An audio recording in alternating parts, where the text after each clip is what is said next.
கர்த்தருடைய பரிசுத்த நாமத்துக்கு மகிமை உண்டாவதாக. Glory be unto the holy name of God. 1 யோவான் 3 அதிகாரம் 2 வசனம் 3 வசனம்.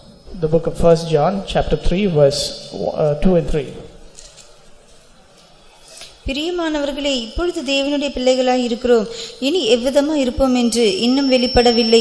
ஆகிலும் அவர் வெளிப்படும்போது அவர் இருக்கிற வண்ணமாகவே நாம் அவரை தரிசிப்பதனால் அவருக்கு ஒப்பாய் இருப்போம் என்று அறிந்திருக்கிறோம். அவர் மேல் இப்படிப்பட்ட நம்பிக்கை வைத்திருக்கிறவன் எவனும் அவர் சுத்தமுள்ளவராய் இருக்கிறது போல தன்னையும் சுத்திகரித்துக் கொள்ளுகிறான். கர்த்தருடைய பரிசுத்த நாமத்துக்கு மகிமை உண்டாவதாக. Glory be unto the holy name of God. வருகையின் நம்பிக்கை உள்ளவர்கள் கர்த்தராகிய இயேசு கிறிஸ்து எப்படி சுத்தமுள்ளவராய் இருக்கிறாரோ அதுபோல தங்களையும் சுத்திகரித்துக் கொள்ள வேண்டும். Those who have the hope of salvation, they will purify themselves as Jesus is pure. வருகையின் நம்பிக்கை உள்ளவர்கள் அவர் இருக்கிற வண்ணமாகவே அவரை தரிசிப்பதற்காக ஒவ்வொரு நாளும் தங்களை ஆயத்தப்படுத்திக் கொண்டே இருக்கிறார்கள். Those who have the hope of the resurrection of the coming of the Lord Jesus Christ, they purify themselves as he is pure. அவர்கள் என்ன செய்கிறார்கள்? What do they do? அவர் சுத்தமுள்ளவராய் இருக்கிறது போல தங்களை சுத்திகரித்துக் கொள்கிறார். They purify themselves as he is pure. நம்முடைய ஆண்டவர் எவ்வளவு சுத்தமுள்ளவராய் இருக்கிறார் என்பதை நம்முடைய மனுஷிக புத்தியினால விளங்கிக் கொள்ள முடியாது. With our own mind we cannot identify how clean and how pure the Lord is. ஆனால் ஆவியானவர் மூலமாக நாம் அறிந்து கொள்ளலாம். But through the Holy Spirit we can identify.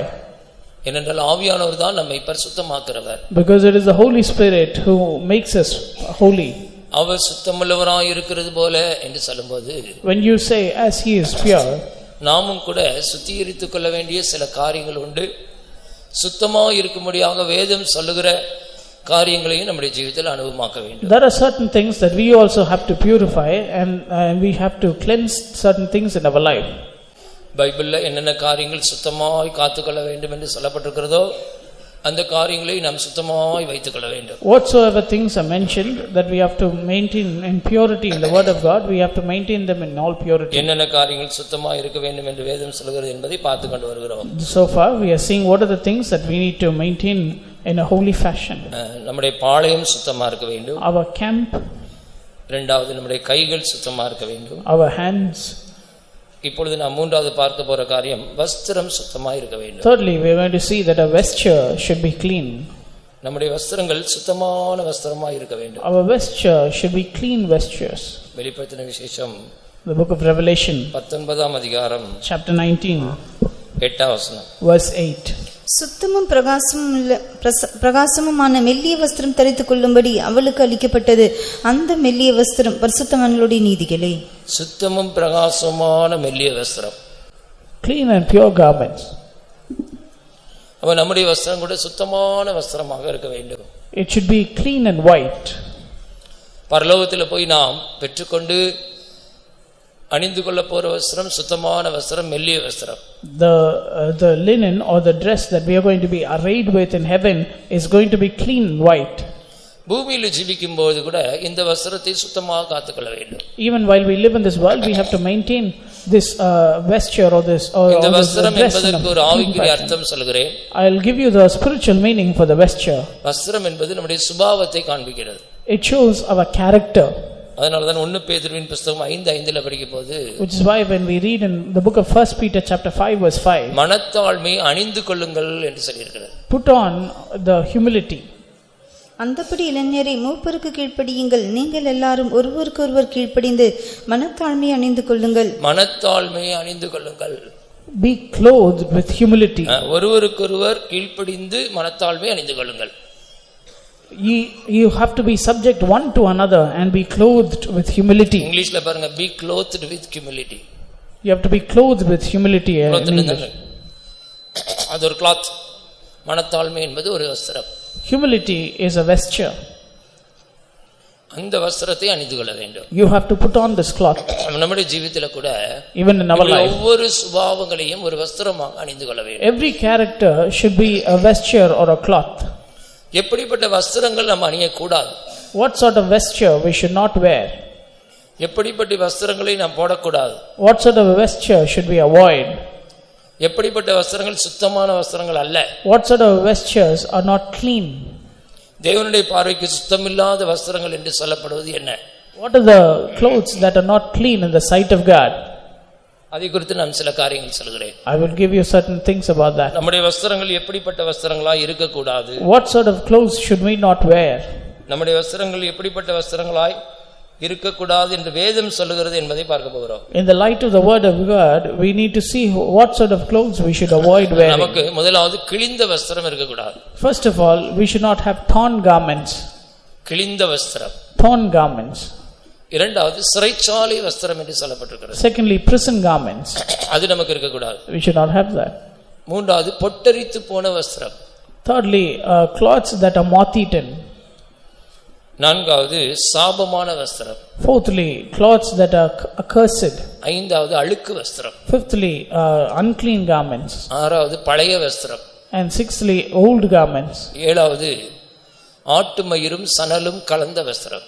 Seventhly, garments where wool and linen is mixed. இதெல்லாம் நம்ம use பண்ணக்கூடாது. These are all things that we need to avoid. எல்லாம் கர்த்தருக்கு பிரியமில்லாத வஸ்திரங்கள். These are all vestures and clothes that are not pleasing to God. இவையெல்லாம் சுத்தமில்லாத வஸ்திரங்கள். These are all unclean garments. இதெல்லாம் நான் களைந்து போட வேண்டும். We need to put away all of them. நம்முடைய வஸ்திரங்கள் சுத்தமா இருக்க வேண்டும் என்று சொல்லும்போது, when you say that your garment should be clean, இந்த வஸ்திரங்கள் நம்முடைய ஜீவிதத்தில் இருக்கிறதா என்று கண்டுபிடித்து சுத்திகரித்துக் கொள்ள வேண்டும். we need to identify if these garments are in our life and we need to cleanse our life. முதலாவது கிழிந்த வஸ்திரம். Firstly, torn garments. யார் இந்த கிழிந்த வஸ்திரம் அணிந்திருப்பார்? Who is wearing torn garments? முதலாவது சொல்லப்பட்ட இந்த கிழிந்த வஸ்திரத்தை அணிந்திருக்கிறது யார்? Who is wearing these torn garments? லேவியராகம புத்தகத்தில் வாசிக்கும்போது, when you read in the book of Leviticus 13:45, அந்த வியாதி உண்டாயிருக்கிற குஷ்டரோகி வஸ்திரம் கிழிந்தவனாயும் தன் தலையை மூடாதவனாயும் இருந்து அவன் தன் தாடியை மூடிக்கொண்டு தீட்டு தீட்டு என்று சத்தமிட வேண்டும். குஷ்டரோக வியாதி உள்ள மனுஷன் the leper வஸ்திரம் கிழிந்தவனாயும் his clothes shall be rent, தலையை மூடாதவனாயும் இருந்து கொண்டு and his head bare, தன் தாடியை மூடிக்கொண்டு and shall put a covering upon his upper lip, தீட்டு தீட்டு என்று சத்தமிட வேண்டும். and shall cry, unclean, unclean. குஷ்டரோகியுடைய வஸ்திரம் கிழிந்திருக்கிறது. The garment of the leper is rent. அதுக்கு முந்தின வசனத்தில் படிக்கும்போது, in the verse before that, அவன் குஷ்டரோகி, he is a leprous man. அவன் குஷ்டரோகி, அவன் தீட்டுள்ளவன், ஆசாரியன் அவனை தீட்டுள்ளவன் என்று தீர்க்க கடவன், அவன் வியாதி அவன் தலையிலே இருக்கிறது. அவன் வியாதி அவன் தலையிலே இருக்கிறது. His plague is in his head. அவன் தீட்டுள்ளவன், he is unclean. அப்ப அவனுடைய வியாதி அவனுடைய தலையில இருக்கிறது. His plague is in his head. அவன் தீட்டுள்ளவன், he is unclean. அவன் என்ன செய்ய வேண்டும்? What should he do? வஸ்திரம் கிழிந்தவனாய் இருக்க வேண்டும். He should be a man having his garments rent. நம்முடைய ஜீவிதத்தில் இந்த குஷ்டரோகம் இருக்க கூடாது. We should not have leprosy in our life. நேற்றே நான் சொன்னேன், இந்த குஷ்டம் என்பது பாவத்தை காண்பிக்கிறது. Already I told you that the leprosy shows sin. நம்முடைய வாழ்க்கையில பாவம் இருந்தால், if there is sin in our life, இங்கே சொல்லப்பட்டது போல தீட்டுள்ளவன் தீட்டு இருந்தால், if there is uncleanness in our life, நம்முடைய வஸ்திரம் கிழிந்த வஸ்திரமாய் இருக்கிறது. then our garments are all rent. சுத்த வஸ்திரம் உள்ளவர்கள் தான் அவரை போல மாற முடியும். only the ones with clean garments can become like him. அவர் சுத்தமுள்ளவராய் இருக்கிறது போல தங்களை சுத்திகரித்துக் கொள்கிறவர்கள், those who cleanse themselves as he is pure, சுத்த வஸ்திரமுடையவர்கள், they are the ones with clean garments. அவர்களுக்கு கிழிந்த வஸ்திரம் இல்லை. they don't have rent garments. அப்ப நம்முடைய வஸ்திரம் கிழிந்த வஸ்திரமா இருக்குதா? is our garments rent? குஷ்டரோகம் இருக்கிறதா? ஆவிக்குரிய பிரகாரமாக குஷ்டரோகம் இருக்கிறதா? do we have spiritual leprosy in us? பாவம் இருக்கிறதா? do we have sin? பாவம் நமக்கு இல்லை என்போமானால் நம்மை நாமே வஞ்சிக்குள்ளாய் இருப்போம். if we say that we don't have any sin in us, we deceive ourselves. ரெண்டு விதமான பாவம். two types of sin. ஒன்று ஜென்ம பாவம், மற்றொன்று கர்ம பாவம். the sin that is a natural sin and sin by character. ஜென்ம பாவம் எப்படி போகிறது? where does the natural sin come from? ஞானஸ்நானம் எடுக்கும்போது போகிறது. it is removed through baptism of water baptism. எப்படி அழிக்கிறோம்? how do we remove the sin in our works? கர்ம பாவம், டீட்ஸ். கர்ம பாவம் எப்படி போகிறது? how do we remove the sin in our deeds? அபிஷேகத்தினால அதை அழிக்கிறோம். through the anointing. ஹல்லேலூயா. இந்த பாவங்களார நாம் ஜீவிக்கும் போதுதான் நம்முடைய வஸ்திரம் கிழியாமல் இருக்கும். when we live a life devoid of any sin, then our vesture cannot be rent or it cannot be torn. நேற்று கூட சொன்னேன், even yesterday I said, மிரியாமுடைய குஷ்டரோகத்துக்கு காரணம் தேவதாசனாகிய மோசேக்கு விரோதமாக பேசினாள். the reason for the leprosy in Miriam is that she spoke against அந்த பாவம் அவளை குஷ்டரோகியாக மாற்றி விட்டது. and that sin she made her leper. கேயாசியுடைய பாவம் அவனை குஷ்டரோகியாக மாற்றிவிட்டது. Gehazi's sin, it made him a leper. அவனுடைய பொருளாசை என்ற பாவம், பணாசை என்ற பாவம், பொய் சொல்லுகிற பாவம், இதெல்லாம் அவனை குஷ்டரோகியாக மாற்றிவிட்டது. The sin of covetousness and the love of money and lying, all of that made him a leper. நம்முடைய ஜீவிதத்திலும் கூட இப்படி எத்தனையோ பாவங்கள் வரும்போது, even in our life when so many sins come, நாம் குஷ்டரோகியாய் மாறி விடுகிறோம். we become a leper. நம்முடைய வஸ்திரங்கள் கிழிந்த வஸ்திரமாய் இருக்கிறது. Our garments are torn. இப்பொழுதே சரிப்படுத்திக் கொள்ளுங்கள். Right now you make yourself right. இரண்டாவது சிறைச்சாலை வஸ்திரம். Secondly, prison garments. 2 ராஜாக்கள் 25-29 படியுங்கள். 2 Kings 25:29.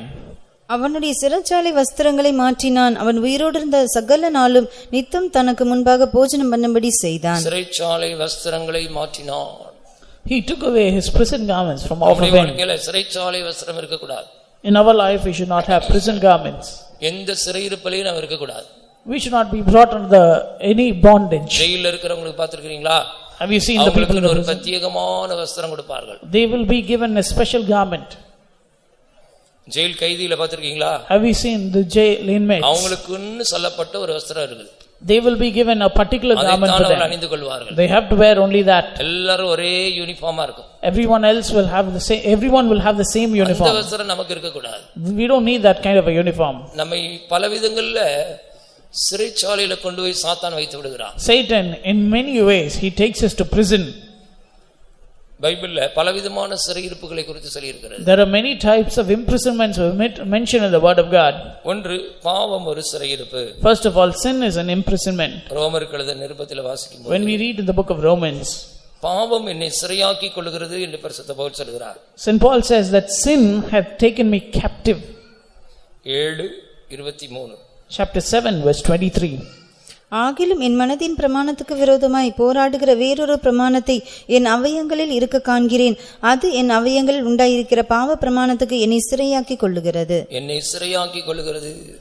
It is bringing me under captivity. நிர்பந்தமான மனுஷன் நான். Oh wretched man that I am. இந்த மரண சரீரத்தினின்று யார் என்னை விடுதலையாக்குவார்? Who shall deliver me from the body of this death? பாவம் ஒரு சிறையிருப்பு. Sin is an imprisonment or a captivity. இந்த சிறையிருப்பில் இருந்தால் நாம் அந்த வஸ்திரத்தை தான் அணிந்திருக்கிறோம். If we are under that captivity, we are clothed with prison garments. இரண்டாவது வியாதி ஒரு சிறையிருப்பு. Secondly, sickness is a prison. யோபுவின் புத்தகம் 42ஆம் அதிகாரம். In the book of Job chapter 42 10ஆம் வசனம். verse 10.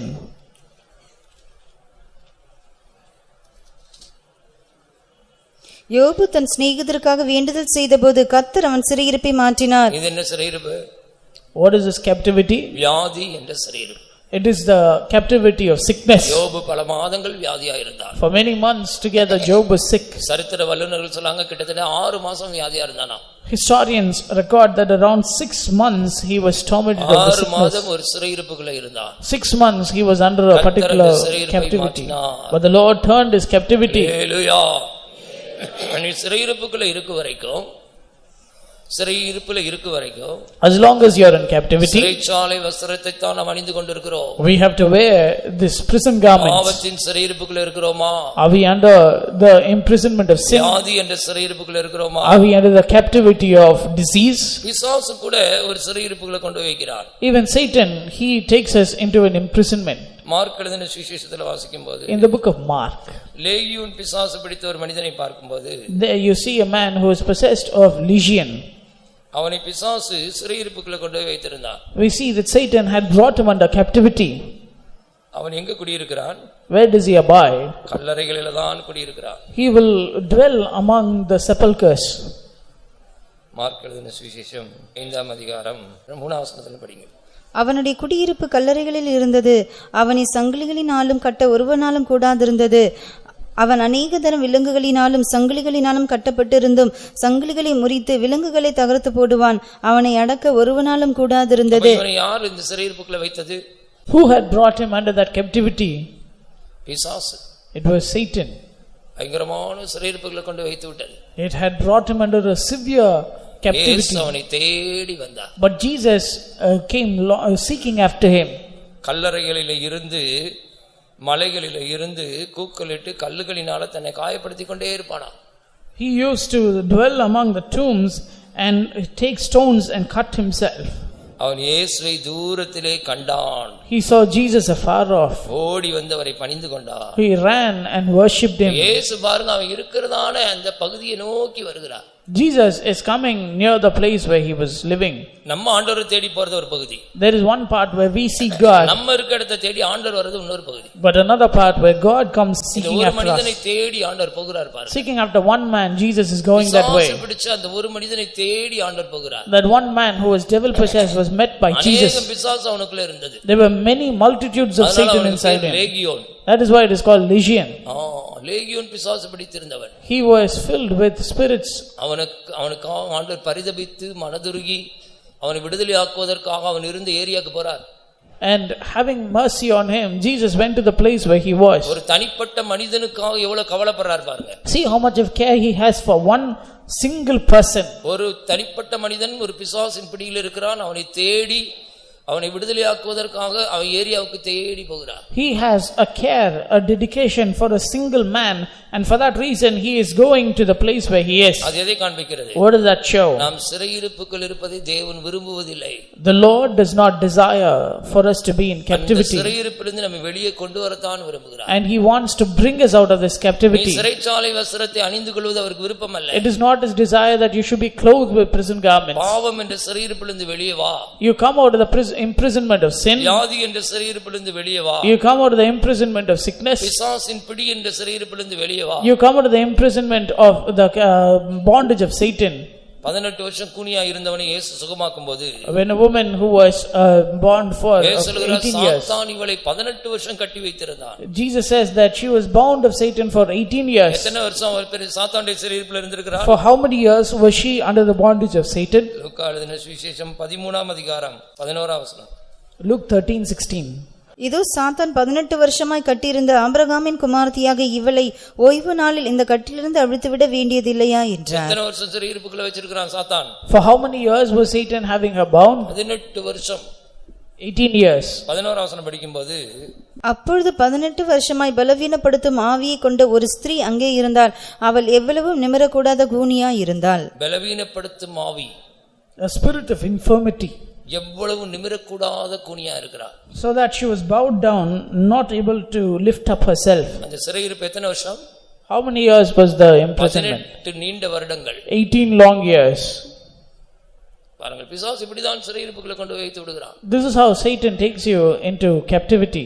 பாவம் ஒரு சிறையிருப்பு, Sin is a captivity. வியாதி ஒரு சிறையிருப்பு, Sickness is a captivity. பிசாசின் பிடி ஒரு சிறையிருப்பு. The bondage of Satan is a இந்த captivity. சிறையிருப்புக்குள்ள நாம் இருந்தால், As long as we are under this captivity, சிறைச்சாலை வஸ்திரங்களை அணிந்து கொண்டுதான் அங்க இருக்கிறோம் என்ற அர்த்தம். we need to understand that we are clad with the prison our garment. சுத்தமுள்ளவராய் இருக்கிறது போல நம்மை சுத்திகரித்துக் கொள்ள வேண்டும் என்றால், If we have to purify ourselves as he is pure, நமக்கு சுத்தமான வஸ்திரங்கள் தான் தேவை. சிறைச்சாலை வஸ்திரம் தேவையில்லை. we need clean garments. We don't need the garments of the which is in the prison. அல்லேலூயா. அடுத்து நான்காவது, Fourthly, மூன்றாவது பொட்டரித்த வஸ்திரம். the garments that are moth-eaten. வாசிங்கள், யோபு 13:28 படிங்கள். Job 13:28. இப்படிப்பட்டவன் அழுகி போகிற வஸ்து போலவும் பொட்டரித்த வஸ்திரம் போலவும் அழிந்து போவான். பொட்டரித்த வஸ்திரம் என்று சொல்லப்பட்டிருக்கிறது. Moth-eaten garment. பொட்டரித்து போன வஸ்திரம். இங்கிலீஷ்ல வாசிங்க. யோபு 13. And as a rotten thing consumeth, and as a garment that is moth-eaten. moth-eaten. பூச்சிகள் அரிச்சதான ஒரு வஸ்திரம். It is a garment that is moth-eaten. நம்முடைய ஜீவியம் ஒரு பூச்சி அரிச்ச வஸ்திரம் போல இருக்கிறதா? Is our garment or our life in a condition where moths have consumed it? பூச்சி அரிச்ச வஸ்திரம் எப்படி இருக்கும் பாத்திருக்கீங்களா? Have you seen how a garment which is consumed by insects is? அங்கங்க ஓட்ட ஓட்ட அப்படியே பொந்தல் பொந்தலா இருக்கும். There would be holes here and there. பொட்டரித்து போன வஸ்திரம். It is a garment that is moth-eaten. நம்முடைய ஜீவியம் அப்படி இருக்கிறதா? Is our life like that? அது யாருக்கு அப்படி இருக்கும்? For whom will it be like this? எதனால பூச்சி அரிக்கிறது? Why is it moth-eaten? பூச்சிகள் கெடுக்கிறது காரணம் என்ன? You know the reason why moths are consuming it away. ஆடம்பரமான ஒரு ஜீவியம் செய்தால், if you live a life of adornment and luxury, பூச்சிகளே உன் படுக்கை. then moths will be the place where you நியாய lie. தீர்ப்பு சொல்லப்பட்டிருக்கிறது. This is a judgment that is given to them. ஏசாயா 14:11 படித்து பாருங்க. In the book of Isaiah chapter 14 verse 11. 14ஆம் அதிகாரம் 11ஆம் வசனம். Chapter 14 verse 11. உன் ஆடம்பரமும் உன் வாத்தியங்களின் முழக்கமும் பாதாளத்தில் தள்ளுண்டு போயிற்று. புழுக்களே உன் படுக்கை, பூச்சிகளே உன் போர்வை. பூச்சிகளே உன் போர்வை. The worms will cover thee. காரணம் என்ன தெரியுமா? You know why? அவருடைய ஆடம்பரமான வாழ்க்கை. Because of the life of luxury and pleasure. ஆடம்பரம் நம்முடைய வாழ்க்கையில வந்துவிட்டால், If we have outward adornment in our life, உடனே தேவன் நியாய தீர்ப்பு கொடுக்கிறார். then immediately the Lord will give the judgment. தேவனுடைய நியாய தீர்ப்பு வந்துவிடும். The judgment of the Lord will be upon it. உன் ஆடம்பரமும் உன் வாத்தியங்களின் முழக்கமும் பாதாளத்தில் தள்ளுண்டு போயிற்று. Your adornment has been cast into hell. புழுக்களே உன் படுக்கை, பூச்சிகளே உன் போர்வை. The worm is spread under thee and the worms cover thee. பூச்சிகள் போர்வை போல பொத்தி இருந்தா எப்படி கடிச்சு திங்கும் பாருங்க.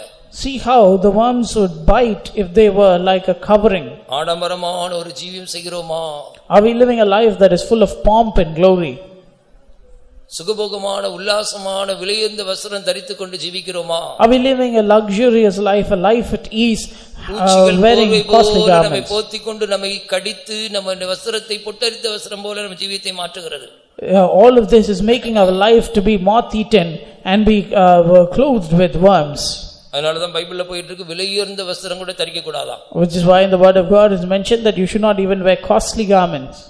1 பேதுருவின் புத்தகத்தில் வாசித்து பாருங்கள். The book of 1 Peter 3ஆம் அதிகாரம் 3ஆம் வசனம். chapter 3 verse 3. மயிரை பின்னி பொன்னாபரங்களை அணிந்து உயர்ந்த வஸ்திரங்களை உடுத்திக் கொள்ளுதலாகிய புறம்பான அலங்கரிப்பு உங்களுக்கு அலங்காரமாய் இராமல். விலையுயர்ந்த வஸ்திரம் தரித்துக் கொள்ளக்கூடாது. You should not wear costly garments. அந்த புறம்பான அலங்கரிப்பு நமக்கு அலங்காரமா இருக்க கூடாது. We don't need the outward adornment. திரும்படிங்கள். மயிரை பின்னி பொன்னாபரங்களை அணிந்து பொன்னாபரணங்களை அணிந்து உயர்ந்த வஸ்திரங்களை உடுத்திக் கொள்ளுதலாகிய புறம்பான அலங்கரிப்பு உங்களுக்கு அலங்காரமாய் இராமல். இந்த அலங்கரிப்பெல்லாம் பூச்சிகள் நம்மை கெடுத்து, இல்லாவிட்டால் மோத்தீட்டன் காமன் பொட்டரித்து போன வஸ்திரமாக மாதிரி விடுகிறது. All these adornment and outward adornment make our life to be moth-eaten. பாதாளத்தில் தான் இந்த பாதாளத்தில் இவைகளெல்லாம் தள்ளுண்டு போகிறதாம். ஆடம்பரம், வாத்தியங்களின் முழக்கம் எல்லாம் பாதாளத்தில் தள்ளுண்டு போகிறது. All the pomp and the sound of the vials, all of that is cast into hell. பாதாளத்தின் வல்லமை உங்களை மேற்கொள்கிறது என்ற அர்த்தம். From that we understand that the power of hell is overcoming you. 1 தீமோத்தேயு 2ஆம் அதிகாரம் 9ஆம் வசனம்.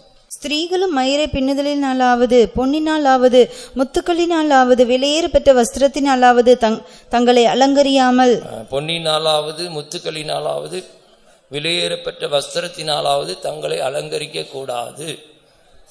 Women should not adorn themselves with gold, pearl or other costly array.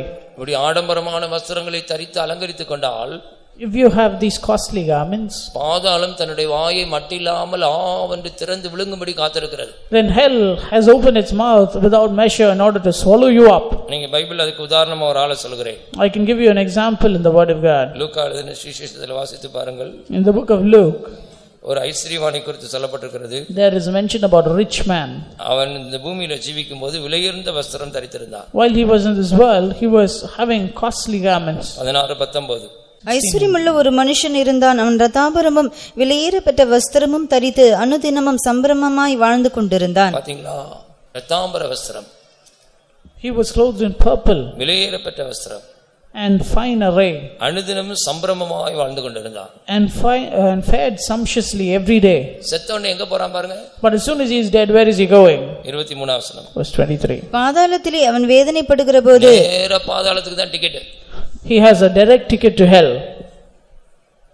அதனால பொட்டரிச்சு போன வஸ்திரம் நமக்கு தேவையில்லை. So we don't need moth-eaten garments. ஆடம்பரமான ஒரு வாழ்க்கை செய்தால், if we lead a life of adornment, பூச்சிகள் நம்முடைய ஜீவியத்தை, நம்முடைய வஸ்திரத்தை கடித்து நம்முடைய வாழ்க்கை ஒரு பொட்டரித்து போன வஸ்திரம் போல மாறிவிட்டது என்று அர்த்தம். then all the insects, they will bite into our life and they will cause our life to be moth-eaten.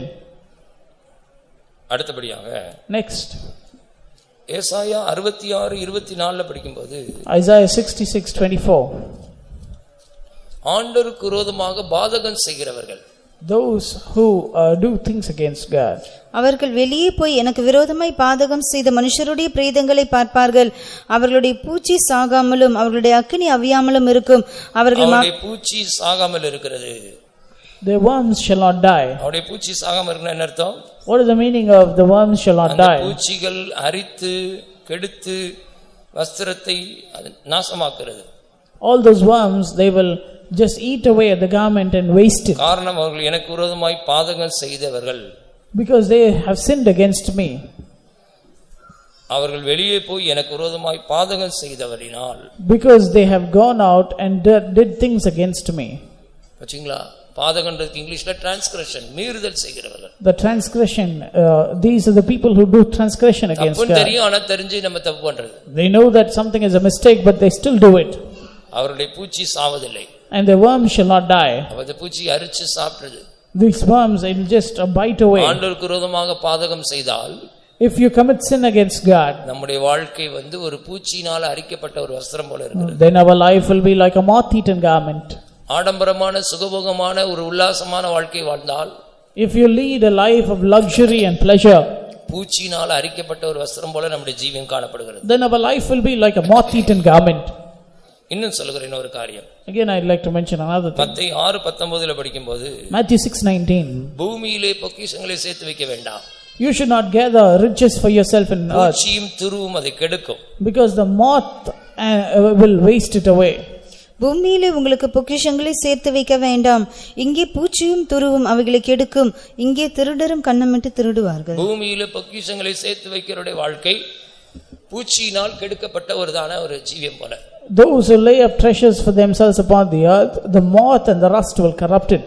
எத்லி mind இருக்க கூடாது, பூமிக்குரிய சிந்தை இருக்க கூடாது. You should not have an earthly mind. எப்ப பார்த்தாலும் பூமியில அதை செய்யணும், இதை செய்யணும், அதை வாங்கணும், இதை வாங்கணும், அதை நாட்டணும், இதை நாட்டணும், அந்த மைண்டே இருக்க கூடாது. Always having the notion that I have to do this, I have to do that, I have to build this, I have to buy that. பூமியிலே பொக்கிஷங்களை சேர்த்து வைக்க வேண்டாம்.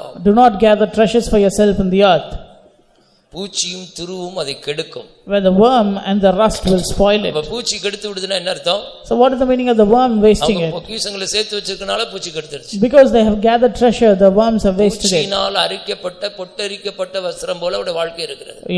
Your life is like garments that are wasted because they are moth-eaten. இதுக்கு என்ன அர்த்தம் தெரியுமா? You know what is the meaning of that? பூமியில பொக்கிஷங்களை சேர்த்து வைக்கணும்ன்ற எண்ணம் இருக்குதா, சிந்தை இருக்குதா?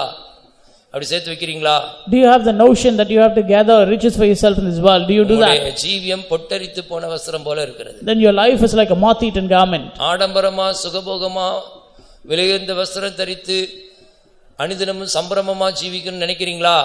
பாதாளத்துல பூச்சிகள் தான் அங்க இருக்குது, அது உங்களை கடிச்சிருக்குது.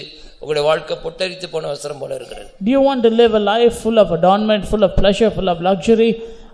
You need to understand that your covering will be full of worms. ஆண்டவருக்கு விரோதமா பாதகம் செய்கிறதான மனிதர்களாக, மீறுதல் செய்கிறவர்களாக, தெரிஞ்சு தப்பு பண்றவங்களா இருக்கிறீங்களா?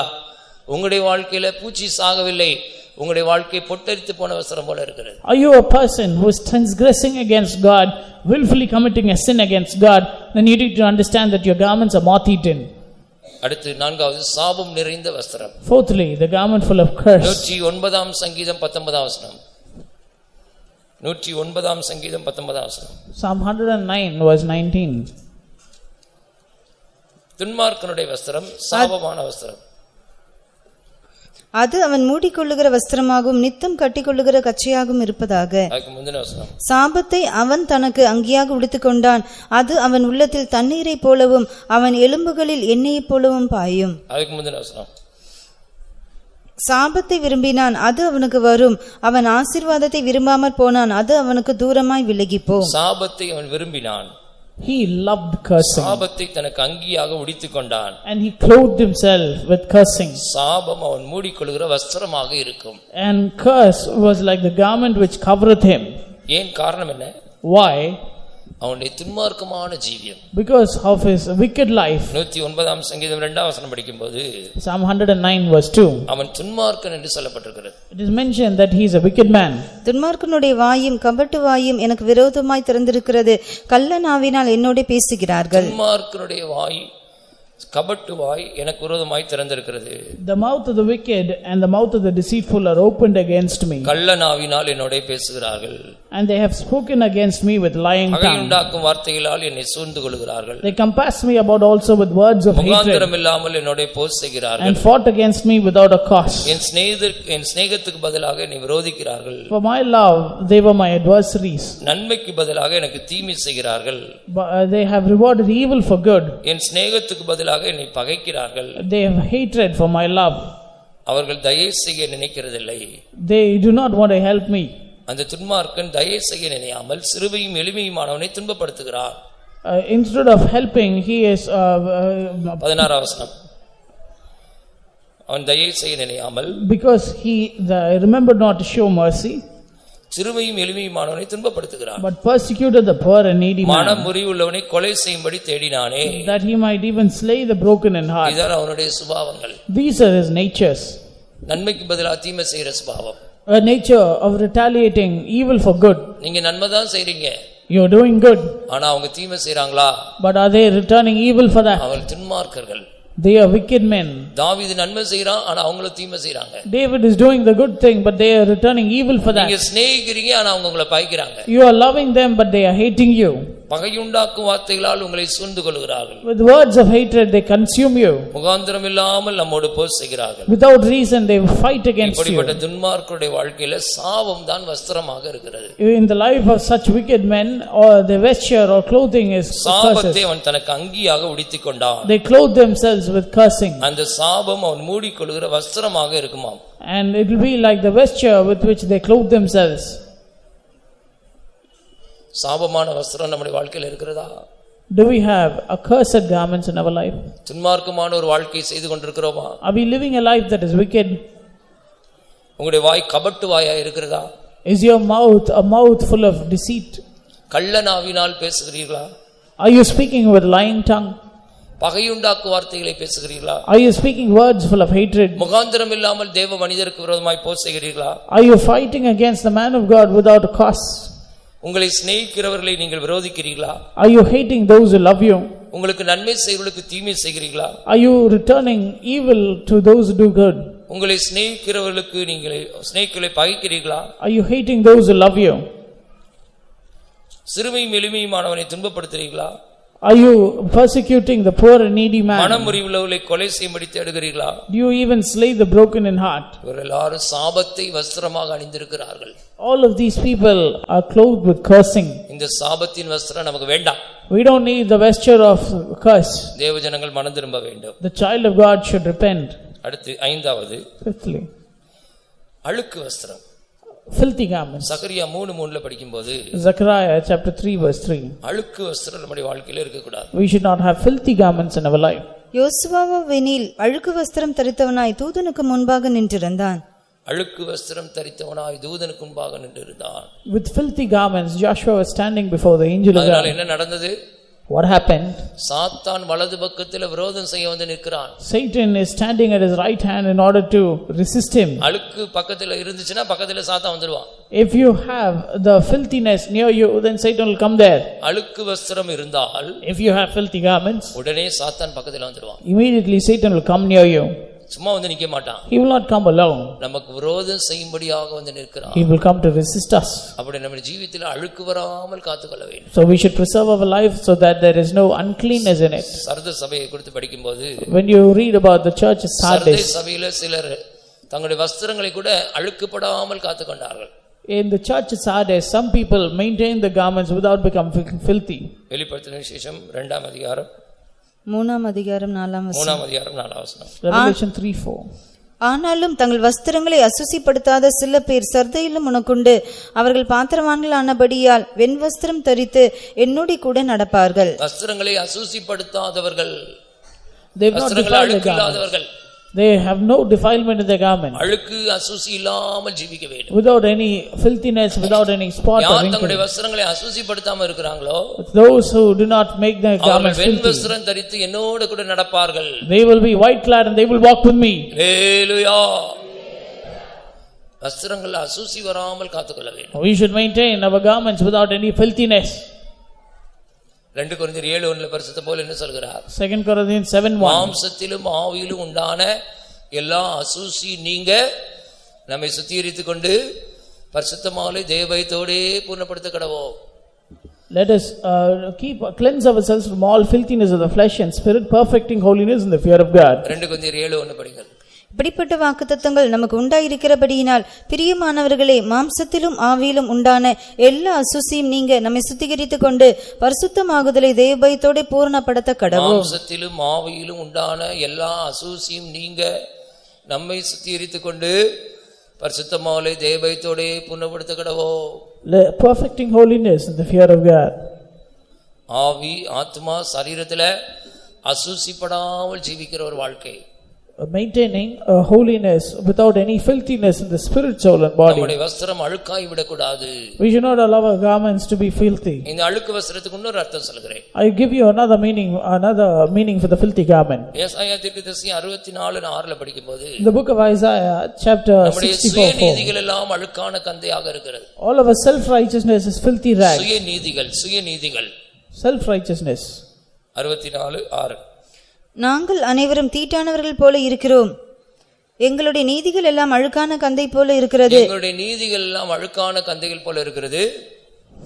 நாங்கள் அனைவரும் இலைகளைப் போல உதிருகிறோம், எங்கள் அக்கிரமங்கள் காற்றை போல் எங்களை அடித்துக்கொண்டு போகிறது. எங்கள் அக்கிரமங்கள் எங்களை காற்றை போல் அடித்துக்கொண்டு போகிறது.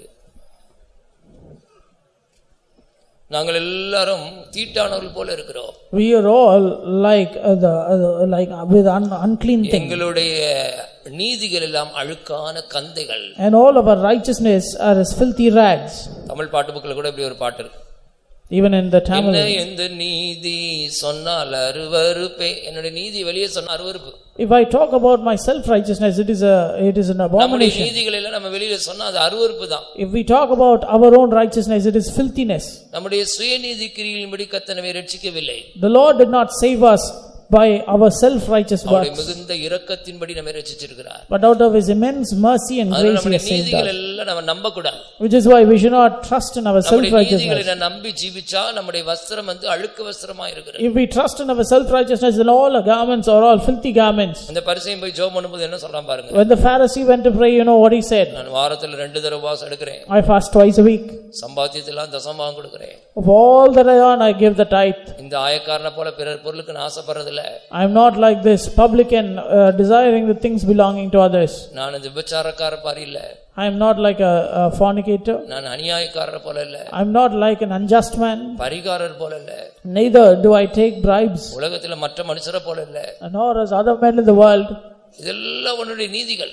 All of these are his own self righteousness. கர்த்தர் அவனை நீதிமானாக்கவில்லை. But the Lord did not justify him. தேவ சமூகத்துல நமக்கு சில நீதி கிரியைகள் இருக்கலாம். So even in our life we could have some self righteous works. ஆவிக்குரிய ஜீவிதத்துல வெளியே சொல்லக்கூடிய சில மேன்மையான காரியங்கள் இருக்கலாம். Certain very good things in our spiritual life which we can advertise. நீதிகள் எல்லாம் அழுக்கான கந்தைகள். But all of our self righteousness is filthy rags. தேவ நீதிதான் நமக்கு தேவை. We need the righteousness of God.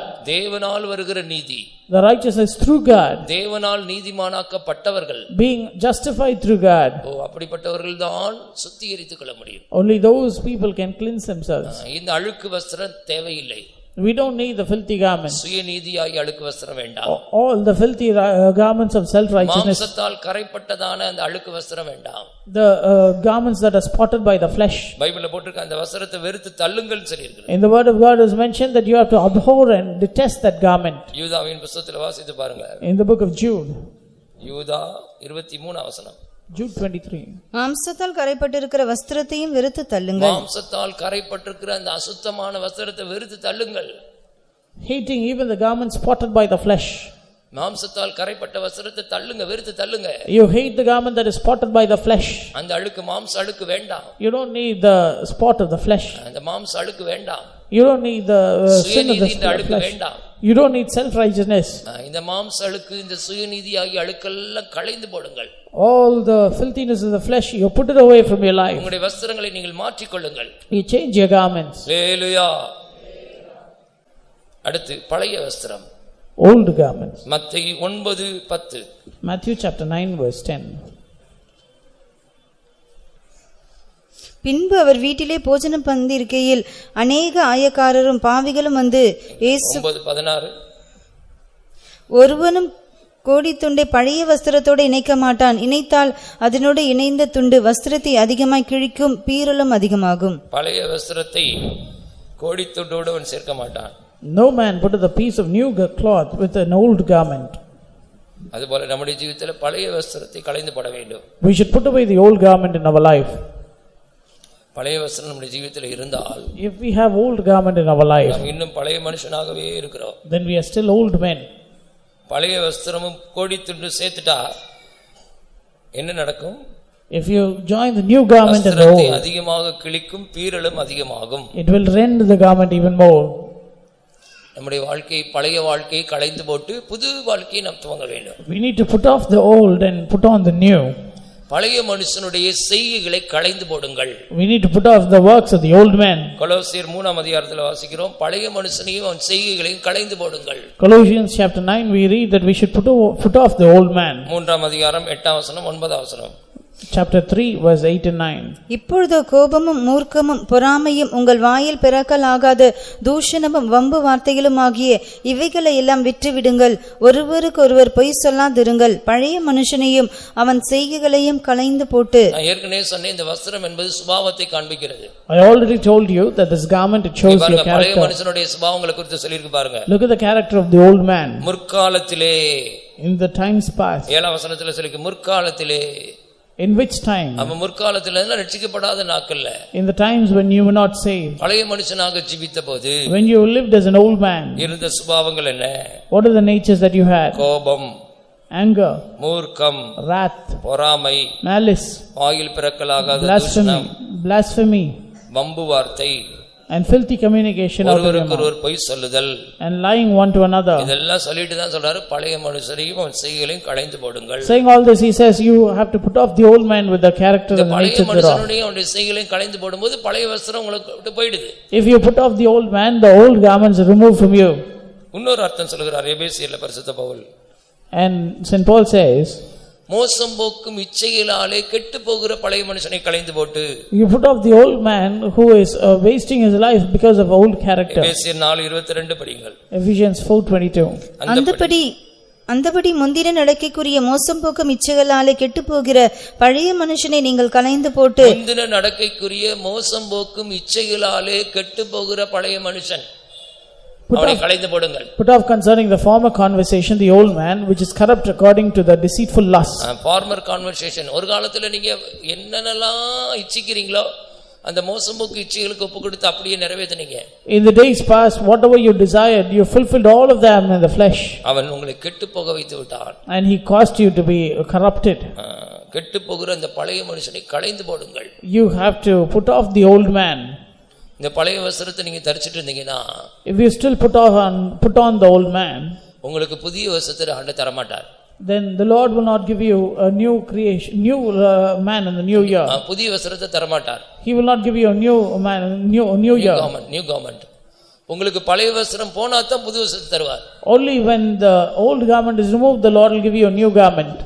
ஆண்டவர் சொல்றாரு, நீ பழைய வஸ்திரத்தை நான் எடுத்து போட்டுட்டு உனக்கு புது வஸ்திரம் தர்றேன். The Lord is saying, I will put off the old garment and give you a new garment. உதாரணத்துக்கு படிங்க, கெட்டகுமாரன் மனம் திரும்பி வரும்போது, for example, when you consider the prodigal son coming back, அப்பா சொல்றாரு பாருங்க, இவனுடைய பழைய வஸ்திரத்தை எடுத்து போடுங்க. The father is saying, you give him his put off his old garment, எனக்கு புது வஸ்திரத்தை கொடுங்க, and give him a new one. Luca 15 Luke 15:22 verse 22. அப்பொழுது தகப்பன் தன் ஊழியக்காரரை நோக்கி, நீங்கள் உயர்ந்த வஸ்திரத்தை கொண்டு வந்து இவனுக்கு உடுத்தி இவன் கைக்கு மோதிரத்தையும் கால்களுக்கு பாதரட்சைகளையும் போடுங்கள். அவன் பழைய வஸ்திரத்துல என்ன வஸ்திரமா வந்திருப்பான்? What is the old garment? பன்றிகள் மேய்ச்சிக்கிட்டு அந்த பன்றிகள் திங்கிற தவிடு கூட கிடைக்காம எவ்வளவு கேவலமான நிலவரத்தில் வந்திருப்பான் பாருங்க. See how pathetic condition he would have been in when he was forced to eat the husk of the pigs, but he didn't even get that. அவங்க அப்பா என்ன சொல்லிருப்பாரு? What did his father say? வேலைக்காரரை பார்த்து என்ன சொல்லிருப்பாரு? Looking at his servants, he said, முதல்ல இந்த பழைய வஸ்திரத்தை கலச்சு போட்டுங்க. first of all, take off the old garment from off him. நல்ல புது வஸ்திரம் கொண்டாங்க. And give him a new garment. உயர்ந்த வஸ்திரத்தை கொண்டாங்க. Give him a high garment. அதுபோல தான் நீங்க ஆண்டவரிடத்துல மனம் திரும்பி வந்தீங்கன்னா, In the same way, when you repent and come to ஆண்டவரே Jesus, உமக்கு விரோதமாக நான் பாவம் செய்தேன். Lord, I have sinned against you. தகப்பனே உமக்கு விரோதமாக நான் பாவம் செய்தேன். Father, I have sinned against you. நீங்கள் மனம் திரும்பி வந்தால், If you repent, பழைய மனுஷனுடைய வாழ்க்கைக்கு ஒரு முற்றுப்புள்ளி வைத்து விட்டால், if you put a full stop to the old man, பழைய மனுஷனுடைய செய்கைகளை களைந்து போட்டால், if you put off the works of the old man, மோசம் போக்கும் இச்சைகளாலே கெட்டு போகிற பழைய மனுஷனை களைந்து போட்டால், if you put off the old man who is filthy because of the old conversation, கோபம், மூர்க்கம், பொறாமை, வாயில் பிறக்கலாகாத தூஷணம், வம்பு வார்த்தை, பொய்யவைகளை விட்டுவிட்டால், if you put away anger, wrath, malice and blasphemy and words that you should not utter, கர்த்தர் உங்களுக்கு சுத்த வஸ்திரத்தை தருவார். then the Lord will give you a clean our garment. சுத்தமுள்ளவராய் இருக்கிறது போல நீங்கள் உங்களை சுத்திகரித்துக் கொள்ளலாம். We need to purify ourselves as He is pure. அல்லேலூயா. அடுத்து ஆட்டு மயிரும் பஞ்சும் கலந்த வஸ்திரத்தை உடுத்த கூடாதாம். Nextly, we should not have clothes that are mixed between wool உபாகமம் and 22:11 cotton. படிக்கிறோம். உபாகமம் 22:11. Deuteronomy 22:11. ஆட்டு மயிரும் பஞ்சும் கலந்த வஸ்திரத்தை உடுத்திக் கொள்ளாயாக. Garments which have wool and linen together. ஆட்டுமயிரும் பஞ்சு நூலும் கலந்த வஸ்திரத்தை உடுத்திக்கொள்ளாயாக. ஆட்டு மயிரும் பஞ்சும் கலந்த வஸ்திரத்தை உடுத்திக் கொள்ளக்கூடாது. You should not have garments that have a mix of wool and cotton. இதுக்கு என்ன அர்த்தம்? What is the meaning of that? ஆட்டு மயிர்னா என்னது? What is wool? ஆட்டு மயிர்ன்றது கிறிஸ்துவின் சுபாவத்தை காண்பிக்கிறது. It shows the nature of அவர்தான் Christ. நமக்காக அடிக்கப்பட்ட ஆட்டுக்குட்டி. He was the lamb who was உலக slain தோற்றம் for us. முதல்ல அவர் அடிக்கப்பட்டவர். He was slain before the foundation of the ஆட்டு world. மயிர் என்பது கிறிஸ்துவின் சுபாவம். The bull, it shows the character இந்த of பஞ்சு Jesus. எதிலிருந்து எடுக்கறாங்க? From where is the linen taken? மரத்துல இருந்து எடுக்கறாங்க. It's taken from the wood. அது வந்து மனுஷிய பலவீனத்தை காண்பிக்கிறது. It shows the weakness of man. மனுஷிய பலவீனமான சுபாவத்தையும் It is the nature of weakness of கிறிஸ்துவின் man. சுபாவத்தை கலந்து வெளிப்படுத்த கூடாது. You should not try to mix the nature of கிறிஸ்துவின் Christ and the சுபாவத்தை nature of மாத்திரம் man. தான் வெளிப்படுத்தணும். You should only show the nature of Christ. ஆட்டு மயிரோட பஞ்சு சேர்க்க கூடாது. You should not mix wool and linen. கிறிஸ்துவின் சுபாவத்தை வெளிப்படுத்துறீங்க. If you are showing for the character of திடீர்னு Jesus, பாத்தீங்கன்னா மாம்சீகமான சுபாவத்தை வெளிப்படுத்துறீங்க. and suddenly you show the acts of the flesh. வெளியில போற சூழ்நிலை சந்தர்ப்பங்களை மனுஷிகமாக பேச ஆரம்பிச்சிடுறீங்க. When you go out, you start to speak in a worldly ரெண்டு fashion. எஜமான்களுக்கு ஊழியம் செய்ய ஆரம்பிக்கிறீங்க. You start to minister for two masters. தேவனுக்கு ஊழியம் செய்றீங்க, உலக பிரகாரமான பொருட்களுக்கு ஊழியம் செய்றீங்க. You minister to God and minister to the worldly things. ரெண்டு நினைவுகளால் குந்தி குந்தி நடக்கிறீர்கள். You halt between two opinions. இரட்டை வேடம் போடுகிற கிறிஸ்தவ வாழ்க்கையை செய்யக்கூடாது. You should not have a Christian life wherein you மாய்மாலமான ஜீவியம் செய்யக்கூடாது. you have a life of hypocrisy. கிறிஸ்துவின் சுபாவத்தை வெளிப்படுத்துறீர்கள். You should show forth the nature of Christ. மாம்சீகமான பலவீனமான சுபாவத்தை வெளிப்படுத்துறீர்கள். And you also show the இந்த வஸ்திரம் things நமக்கு of the flesh. தேவையில்லை. We don't need that vesture. கிறிஸ்துவின் தாழ்மையை அணிந்து கொள்ளுங்கள். Let us put on the humility in Christ. அல்லேலூயா. பைபிள்ல கூட சொல்லுங்க, பெண்கள் ஆண்கள் வஸ்திரம் தரிக்க கூடாதா, ஆண்கள் பெண்கள் வஸ்திரம் தரிக்க கூடாதா. The word of God it is mentioned that women should not wear dress belonging to men and men should not wear dress belonging to women. அப்படிப்பட்டவர்கள் தேவனுக்கு அருவருப்பானவர்கள். They do those things that are abomination to God. வாசித்து பாருங்கள். உபாகமம் 22:6, Deuteronomy 22:6, 22:5. 22:5. புருஷர்களின் உடைகளை ஸ்திரீகள் தரிக்கலாகாது, ஸ்திரீகளின் உடைகளை புருஷர் தரிக்கலாகாது. அப்படி செய்கிறவர்கள் எல்லாரும் உன் தேவனாகிய கர்த்தருக்கு அருவருப்பானவர்கள். ஆம்பளைய போற Dress பொம்பளைய போறது, பொம்பளைய போற Dress ஆம்பளைய போறது, இவங்க எல்லாம் கர்த்தருக்கு அருவருப்பானவர்கள். The men who wear women's clothing and women who wear men's clothing, they are abomination to God. இது எழுத்தின் பிரகாரமாக சொல்கிறேன். These are things that are literally done. இதுவரைக்கும் நான் சொல்லிக் கொண்டிருந்தது வந்து சுபாவ ரீதியாக சொன்னேன். So far whatever I said was in the character. இது எழுத்தின் பிரகாரமாகவே சொல்கிறேன். Now in the literal sense, ஆண்களுடைய பெண்கள் தரிக்க கூடாது, பெண்களுடைய ஆண்கள் தரிக்க கூடாது. women should not wear dress belonging to men and men should not wear dress belonging to women. இப்படிப்பட்டவர்கள் கர்த்தருக்கு அருவருப்பானவர்கள். They that do those things are abominable to the sight of God. Foreign culture இங்க கொண்டு வர கூடாது, foreign Dress எல்லாம் போட கூடாது. You should not wear foreign dress and bring foreign culture inside. அதுக்கு வசனம் இருக்கா? Is there a verse for that? Zephaniah 1:8 படித்து பாருங்கள். Zephaniah chapter 1 verse 2. மறுதேசத்து வஸ்திரம் தரிக்கிறவர்களை நான் தண்டிப்பேன். Those who wear the garments of the foreign nations, I will punish them. கர்த்தருடைய யாகத்தின் நாளிலே நான் அதிபதிகளையும் ராஜகுமாரரையும் மறுதேசத்து வஸ்திரம் தரிக்கிற யாவரையும் தண்டிப்பேன். மறுதேசத்து வஸ்திரம் தரிக்கிற யாவரையும் தண்டிப்பேன். I will punish everyone who wears the dress of the foreign nation. பாத்தீங்களா, இங்கிலீஷ்ல வந்து பனிஷ், நான் உங்களை பனிஷ் பண்ணுவேன்றார். The Lord says he will punish மறுதேசத்து வஸ்திரம். the foreign dress. கல்ச்சர் இங்க கொண்டு வர கூடாது. ஃபாரின்ல அரகுறையா நிறுத்திட்டு இருப்பாங்க. அத நீங்க கொண்டு வரலாமா? In nations abroad they will be clad in different ways. You should not bring that here. மறுதேசத்து வஸ்திரம் உலகத்தாருடைய அந்த ஸ்டைல் எல்லாம் நமக்கு வர கூடாது. We should not have the foreign culture here. இந்த பிரபஞ்சத்துக்கு ஒத்த வேஷம் தரிக்க கூடாது. Let us not be unequally yoked with men of this world. அவ எப்படி தான் Dress போடுறது? So how should we dress? 1 தீமோத்தேயு 2ஆம் அதிகாரத்தில் சொல்லிருக்கு, தகுதியான வஸ்திரத்தினாலும். 1 Timothy chapter 2 with acceptable garment. தகுதியான வஸ்திரம். Acceptable garment. ரொம்ப எளிமையான வஸ்திரம் நீங்கள் தரிக்க வேண்டும். You should wear simple garments.